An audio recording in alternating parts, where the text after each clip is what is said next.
Ano to? Ang sa labas niya. Anong gagawin? Doon sa labas ng iwa.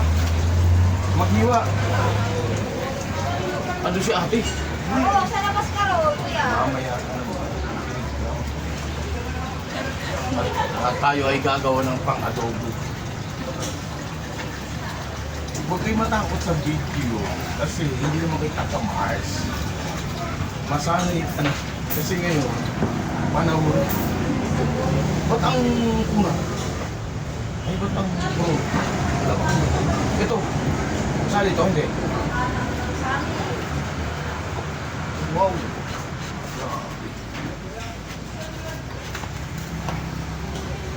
Yan.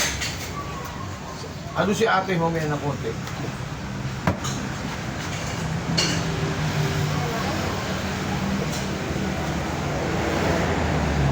It's only 5-3. Di ba Christian ka? Nagbablog ko yan. Bakit? Bawal ba sa Christian na mag-vlog? Bawal ng Ay, wala sa Bible yan, te. Ayun. Lalo sa pag-aaral nyo, te, sa totoo lang, galing ako sa religion mo, ang daming mali. Sa totoo lang talaga. Sa inyo, bawal magbigay ng dugo. Hindi naman, buhay yun eh. Ang binibigay mo dun is buhay. Sa amin, willing kang mag-donate ng dugo. Hindi naman po, bawal lang kain ng dugo sa amin. Pero, bawal sa inyo mag-inom ng mga gamot eh.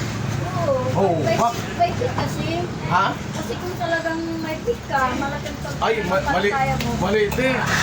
Si Timoteo, sinabi ni Pablo na bago ka alis ng bahay, inom ka ng konting alak, lagyan mo ng konting alak ang tubig mo kasi para mawala sa, anong tawag doon? Mawala yung sick mo. Huwag muna natin pag-usapan yan. Magluto mo muna ako. Huwag muna. Minsan, te, makinig ka ng doktrina namin. Mawawala ang sakit ng ulo mo, mawawala ang init ng ulo mo, mawawala ang lahat. Basta mababa ka talaga. Diba ang turo sa amin sa ano? Naikot ko na kasi dahil sa totoo lang, nakaikot na ako magmula high school pa ako, nagbabaptis na ako. Sinabi ko na lang ganun ha. Naikot ko na, marami akong naikot. Pagdating sa aral, pagdating sa aral kasi yan eh. Pagbasa ng nasa Okay naman sa Bible. amin, naiinom ng gamot, pero ano ko sa'yo? Kasi kapag may sakit ako dyan, kumiinom ng gamot, may pick kasi. Kami nang palataya ko lang sa mga Ay, yun siguro ang dapat nating matutunan. Oo.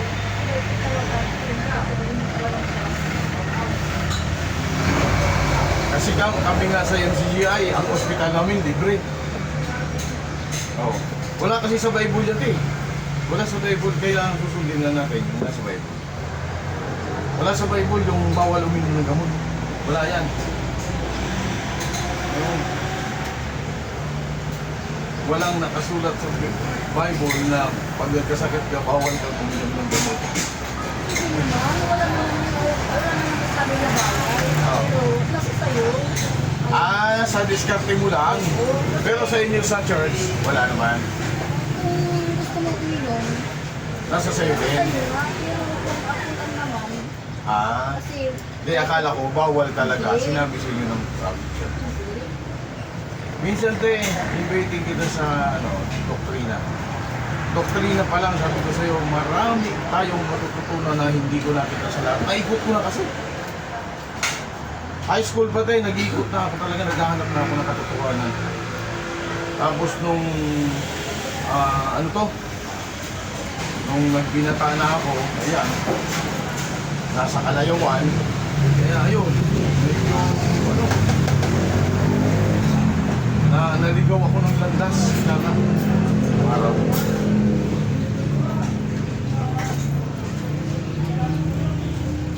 Ate Mata. Yes? Teka lang. Gakla. Kung mayroon Okay lang siya. sa bawat puso. Wag lang makalimutan. Ha?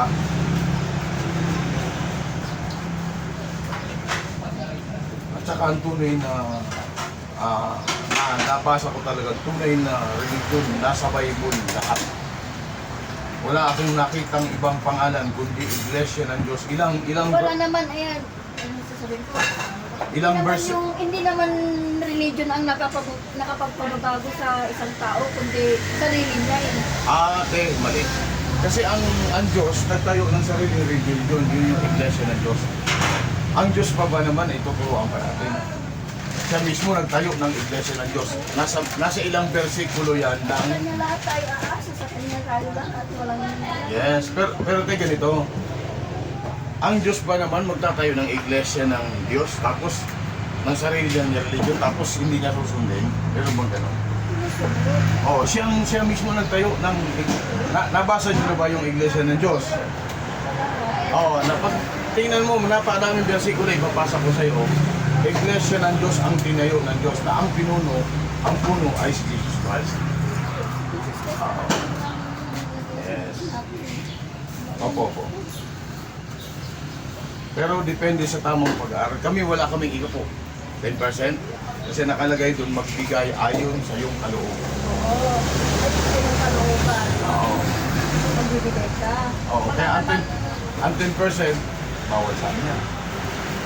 Magbibigay yun. Depende sa iyong kalooban. Mamayaman ka, pwede ka magbigay ng depende sa iyo. Diba? Kung mayaman ka, kung marami kang maibibigay, ito naman. Kung wala naman, Basta ayon sa iyong kaloob. Kasi marami nagbibigay ng ganyan. Hindi naman ayon sa loob. Kasi marami akong narinig na yung mga pang na pinipilit magbigay.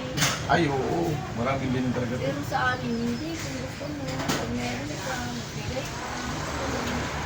Okay. Saan ba yung lagyan? Bakit? Kasi po kaya. Ay, plastic. Yeah. Tama, ang hiwa ko ha. Hindi mali ha. Ginaya ko lang yung laki ng hiwa mo. O, hindi masyadong malaki lang. Hindi, ginaya ko lang yung sample niya. Ito yung sample mo oh. Oh. Ito! Oo, ganyan. Ganyan kalaki? Ay, ganyan laki? Oo.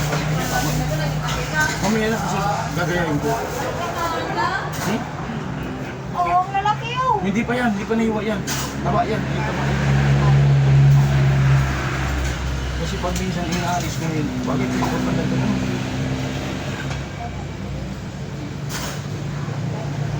Gato.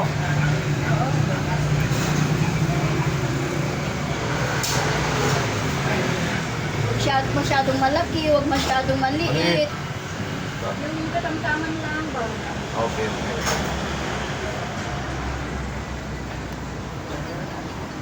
Ang dami kong natutunan nung natutunan Iglesia ng Diyos. Napakadami kong natutunan. Pati science, marami kong natutunan. Pati pag-uugali, mababago talaga yan. Ako nung araw, mainitin ang ulo ko. Konting sagian lang dyan sa sasakyan. Ako, namababa ako ng taxi, naninipa ako ng kotse. Sa totoo lang, mainitin ang ulo ko nung araw. Overtaken mo na ako ng alanganin, habulin kita. Pero nung matutunan ko yung salita ng Panginoon, salamat sa Diyos. Hindi yung may tatapik sa'yo na, oy, mali ka. Yun yung tinatawag na Espiritu Santo.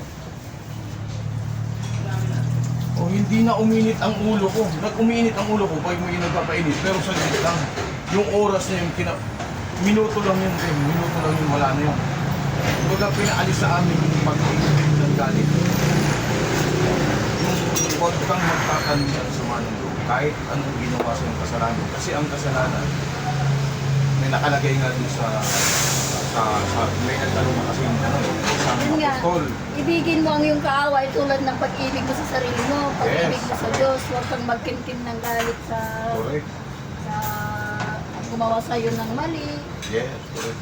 Kasi nakalagay nga doon. Di ba may nagtanong kay Jesus Christ, Panginoon, ilang beses ko bang patatawarin na nagkasala sa akin? Alam mo sagot ng Panginoon? Pitong ulit. Tuloy mo yan. Ano ba yun? 70 times 70? Oh, ibig sabihin, hanggang buhay ka. Sabi nga nila, kung binatugan ng bato yung ganun tinapay. Baka yung tinapay na nasa bote. Ah, Joke lang. kahit anong ginagawa sa'yo ng kapwa mo, Correct. Correct.